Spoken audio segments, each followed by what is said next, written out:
Bonjour à tous, ravie de vous retrouver pour cette nouvelle page d'actualité en Savoie-Mont-Blanc. Voici les titres que nous allons développer en ce lundi 10 octobre. Le téléphérique de la Grande Motte à Tignes fait peau neuve.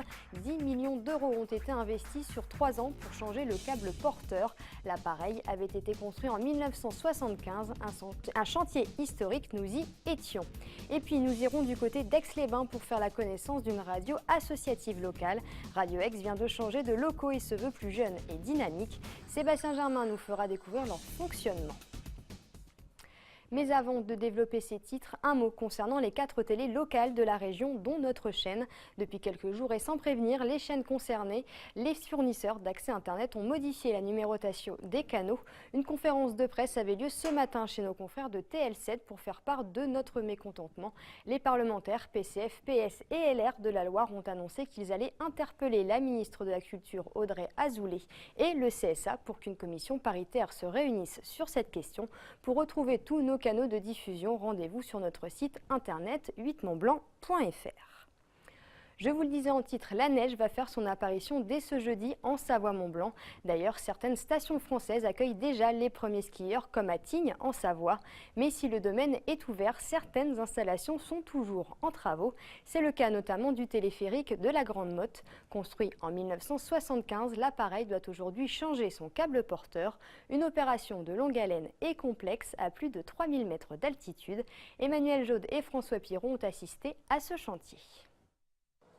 Outil incontournable pour la station de Tignes, le téléphérique de la Grande Motte se refait une jeunesse. En effet, depuis la mi-août, date de la fin de l'exploitation estivale, la vieille dame a commencé à changer son câble porteur. Depuis plus de 10 semaines donc, des équipes suisses et françaises s'affairent pour renouveler la pièce maîtresse de l'ouvrage qui, loin d'être dangereuse, avait juste fait son temps. Alors les câbles porteurs téléphériques font l'objet de contrôles annuels avec des critères assez stricts, assez précis. Et quand on approche des critères d'usure, on programme le remplacement des câbles, ce qui a été le cas cette année. C'est des câbles qui dataient de l'origine de la construction, donc qui avaient quasiment 40 ans. Et donc on a programmé cette opération bien en amont, parce que les câbles c'est une fabrication spécifique.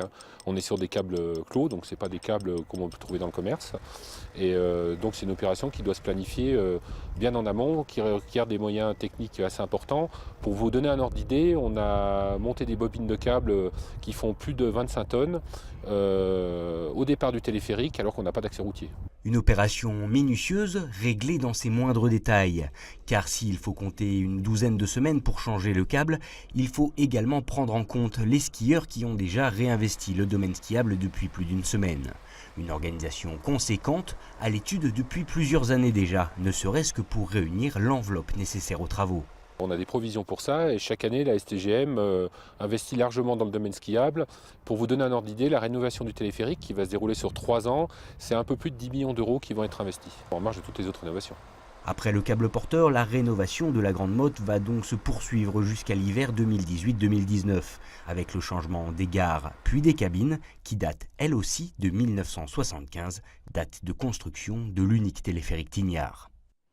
On continue à parler transport, mais côté route cette fois-ci, pour faciliter la pratique du covoiturage et optimiser le fonctionnement des lignes de transport en commun. Le département de Haute-Savoie vient de créer 100 places de stationnement en parking relais du côté de Sallanches, le tout à proximité des différents échangeurs autoroutiers, mais aussi dans les secteurs desservis par les lignes de son réseau.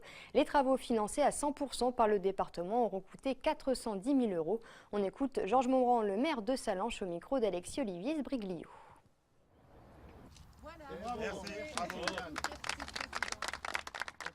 400 000 euros. 400 000 euros qui ont été payés par le département.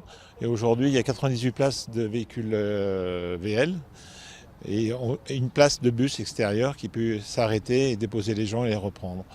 Je pense qu'aujourd'hui, quand on parle de qualité de l'air, souvent on parle du département et on le met plutôt en mauvais élève quand c'est un bon élève. Aujourd'hui, on le prouve. Cet investissement est remarquable. C'est une réussite comme la suppression du passage à niveau. N'oublions pas qu'on vient de supprimer le passage à niveau il y a 1 an et qu'on a aussi une sortie d'autoroute qui est gratuite. La partie pour monter à Chamonix est gratuite sur l'autoroute. Ça, c'est une négociation qui s'est faite depuis longtemps, mais qui était longue à faire. Le département était actif, très actif, et aujourd'hui, on en porte ses fruits. Et le consommateur que nous sommes tous où le contribuable que nous sommes tous peut être que ravi de l'argent investi qui va au bon endroit. La loi Montagne 2 est en débat dans l'hémicycle depuis ce lundi. L'objectif du texte, soutenir le tourisme tout en protégeant l'environnement fragile, et ce, plus de 30 ans après une première loi fondatrice. En tout, ce sont 10 millions de montagnards qui sont concernés par ces discussions.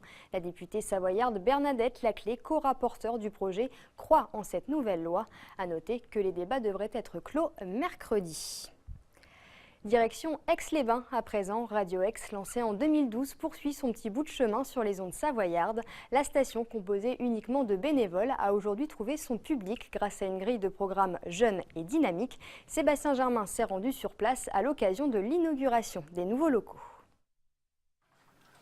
Coucou, bienvenue sur Radio Aix, c'est une belle journée aujourd'hui, c'est l'inauguration. Coucou, bonjour Claudie. 12 heures de direct pour une journée exceptionnelle. Pour l'inauguration officielle de ces nouveaux locaux, Radio Aix a choisi de marquer le coup. Radio associative par nature, la station savoyarde a choisi de s'appuyer exclusivement sur des bénévoles pour animer ces nombreuses émissions de proximité. Notre slogan d'ailleurs, il est très parlant, c'est « Écoutez-nous, on est là pour vous ». Et je crois que c'est vraiment ce qui se dégage de la radio, d'être le plus proche possible des gens. Chacun apporte ce qu'il peut apporter à la radio. C'est le propre du bénévole. Il y a une citation que j'aime bien sur les bénévoles, c'est « Ils ne sont pas rémunérés, non pas parce qu'ils sont inutiles, mais parce qu'ils n'ont pas de prix ». Qu'ils soient dans la vie active ou non, ils sont aujourd'hui une trentaine à venir s'asseoir derrière le micro pour partager le plus souvent leur passion de la radio et donner du plaisir tout simplement. J'ai pris confiance en moi sur beaucoup de choses. J'étais très timide avant, donc je n'osais pas forcément m'exprimer en public. Et aujourd'hui, c'est quelque chose que je fais avec plaisir. Et voilà, tout simplement. Je dirais pas que c'est un rêve de gosse parce que bon, il y en a qui rêvent de ça depuis gamin. Disons que c'était un gros amusement quand j'étais gamin avec mon poste radio et puis mes peluches en tant qu'auditeur. Maintenant j'ai grandi, j'ai des vrais auditeurs, j'ai plus mon poste radio. Donc c'est une éclate et c'est surtout ça. Aix-les-Bains et la radio, c'est toute une histoire. Dans les années 80, à l'époque des radios libres, une radio avait vu le jour et émettait sur la FM avant de disparaître. En 2012, Sandra Beau et Jean-Marc Monod ont choisi de raviver la flamme. On avait suffisamment cette envie de renouer avec la fréquence FM. Donc au départ, on a démarré sur le web, sur radioaixlesbains.fr, et puis ensuite on a fait un dossier qui nous a permis d'obtenir une fréquence provisoire, mais on est là. Radio Aix continue de grandir grâce notamment à ses partenaires. Et la municipalité qui a soutenu ce projet se félicite aujourd'hui de cette aventure. Pour nous, c'est un média d'extrême proximité.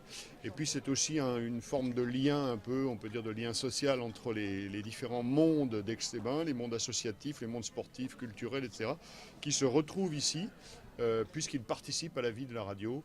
Les uns et les autres, ils sont même sur les ondes pour un certain nombre. Retrouvez les programmes de Radio Aix tous les jours, 24 h sur 24, sur le 88 FM.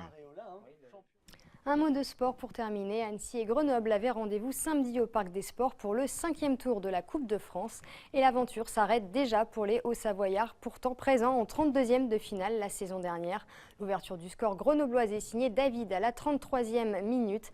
Annecy égalise par Nassim Akrour. Les Isérois reprennent les devants à l'heure de jeu grâce à ce but signé Mahanan. L'égalisation annécienne intervient à la 73e minute. Cédric Barbossa dépose le ballot sur la tête de Poulain. Grenoble arrachera finalement la qualification en prolongation grâce à Sotoka. On écoute Elder Esteves, l'entraîneur au Savoyard, au micro de Sébastien Germain.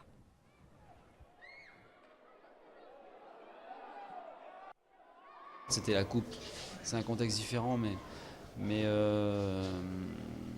c'est difficile d'entrevoir autre chose si on est aussi friable. Parce que là, on n'a pas été mis en danger tant de fois que ça. À part sur la fin, bon après tu peux être mis en danger parce que tu essayes de revenir, mais sur le jeu on a été rarement déséquilibré, et puis tu prends 3 buts. 3 buts c'est l'équivalent d'un match où tu es déséquilibré du début à la fin.